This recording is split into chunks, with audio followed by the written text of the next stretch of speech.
Hi guys, welcome to vibrant vibes. நான் உங்கள் சரண்யா. இன்றைக்கி சிறகடிக்க ஆசை சீரியல் எபிசோடில் என்ன நினச்சி பார்க்கலாமா?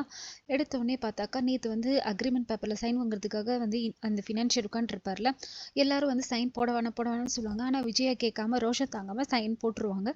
சைன் போட்ட உடனே நம்மளை சொல்லுவார், எனக்கு எதுவும் இது தப்பாக தெரியுதுன்னு சொல்லுவார். இங்கே ஃபினான்ஷியல் வெளில வந்ததும் சிந்தாமணிக்கு ஃபோன் பண்ணி, நீங்கள் சொன்ன மாதிரி நான் அவங்கள வந்து மனோஜ் இன்சல்ட் பண்ணுற மாதிரி பேசினேன், அவங்க ரோஷம் தாங்காமல் சைன் போட்டு கொடுத்துட்டாங்க, நீங்கள் சொன்ன பிளான் ஒர்க் அவுட் ஆயிடுச்சுன்னு சொல்லுவான்.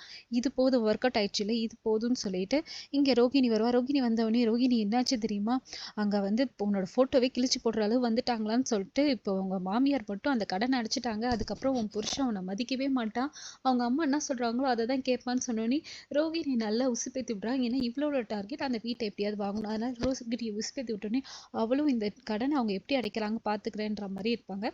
இங்கே வந்து இங்கே வந்து சீதாவோட தம்பி இருக்கான் இல்லையா, சீதாவோட தம்பி வந்து இங்கே வந்து பார்க்கும்போது அவனோட ஃப்ரெண்டு சிட்டி கூட வேலை செஞ்சவன் வந்து பைக்கை தள்ளிட்டு போவான். ஏன்டா பைக்கை தள்ளிட்டு போகணும்னு கேட்கும்போது, காசு இல்லைடா, நான் சிட்டிக்கிட்டேருந்து வேலையை விட்டு நின்றுட்டேன், பெட்ரோல் போட கூட காசு இல்லை, ஒய்ஃப் கூட காசு இல்லை, அதனால கவர்மெண்ட் ஹாஸ்பிட்டலில் தான் காமிக்க போகிறேன்னு சொல்லிட்டு போவான். உடனே அவன் மனசு கேட்காம வந்து காசு கொடுப்பான். காசு கொடுத்துட்டு, நீ போயிட்டு பாரு, பெட்ரோல் போட்டுட்டு ஒய்ஃபை போயிட்டு ஹாஸ்பிட்டலில் பாரு, உனக்கு வேலை வேணும்னா நாளைக்கு என்னை வந்து பாருன்னு சொல்லுவான். அவனும் வந்து சரின்னு சொல்லிட்டு போயிடுவான். நெக்ஸ்ட் டே வந்து இவன் வந்து ஆஃபீஸ்க்கு போகும்போது ஆஃபீஸில் வந்து க்ரீட்டிங் கார்டு, சாக்லேட் இருக்கும். இதை பார்த்துட்டு போய் என்னங்க இதுன்னு கேட்டோன்னே, இதை பார்க்கும்போது உன் ஞாபகம் வந்துச்சு, அதனால எடுத்து வந்து கொடுத்தேன், உனக்கு ஏதாவது பார்க்கும்போது என் ஞாபகம் வந்துச்சுன்னா நீ எனக்கு ஏதாவது கிஃப்ட் பண்ணுன்னு சொல்லிட்டு சொல்லுவாங்க. இவங்களுக்குள்ள ஒரு நல்ல ஒரு மாதிரி கான்வர்சேஷன் போயிட்டே இருக்கும். இங்கே நேற்று பார்த்தாலே சிட்டி கூட வேலை செஞ்சுவான். அவன் வருவான், வந்துட்டு இவனுக்கு ரொம்ப தேங்க்ஸ் சொல்லுவான். சத்யா ரொம்ப தேங்க்ஸ் நீ ஹெல்ப் பண்ணதுக்குன்னு சொல்லிட்டு சொல்லுவான். அப்புறமேட்டு அவன் ஒய்ஃப் அனுப்பிட்டு சத்யா சொல்லுவான், உனக்கு என்ன பிஸ்னஸ் பண்ண போறேன்னு சொல்லு, உனக்கு தேவையான காசை நான் அரேஞ்ச் பண்ணுறேன்னு சொல்லுவான்.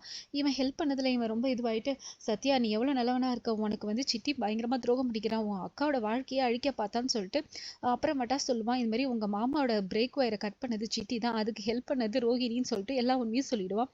இது தெரிஞ்சோடனே சத்யா ஃபோன் பண்ணி மீனா கிட்ட எல்லாத்தையும் சொல்லிடுவா. இங்கே மீனா வந்து மாலை எடுத்துட்டு வருவா பார்வதிக்கு. பார்வதி வந்து சரஸ்வதி மாதிரி ரெடி ஆகிட்டு வந்து கதை சொல்றதுக்கு சரஸ்வதி மாதிரியே வித்தியாசமா வேஷம் போட்டு செஞ்சா நல்லா இருக்கும்னு சொல்லிட்டு சிவன் சொன்னாரு, அதனால தான் நான் வந்து பண்ணேன்னு சொல்லிட்டு சொல்லுவாங்க.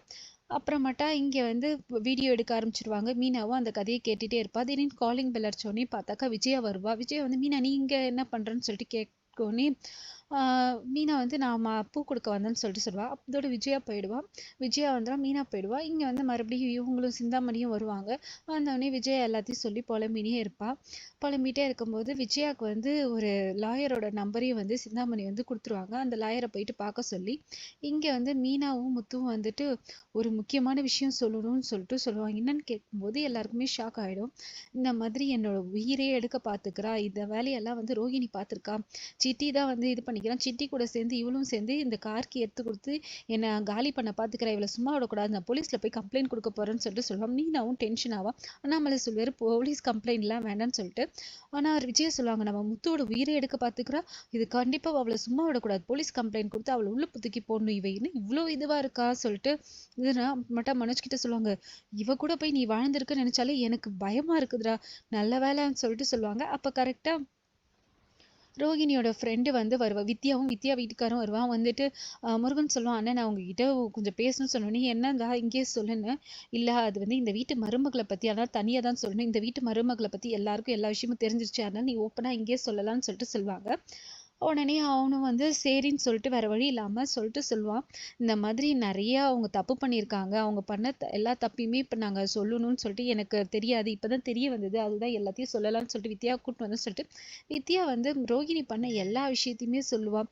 ரோகிணி வந்து மீனா அவங்க அம்மா கடையை தூக்குனது, அப்புறமேட்டா பார்வதி வீட்டில் காசு திருடினது, மனோஜ் கிட்டேருந்து காசு திருடினதுன்னு சொல்லிட்டு எல்லா விஷயத்தையும் சொன்னோன்னே எல்லாருக்கும் ஷாக் ஆகிடும்.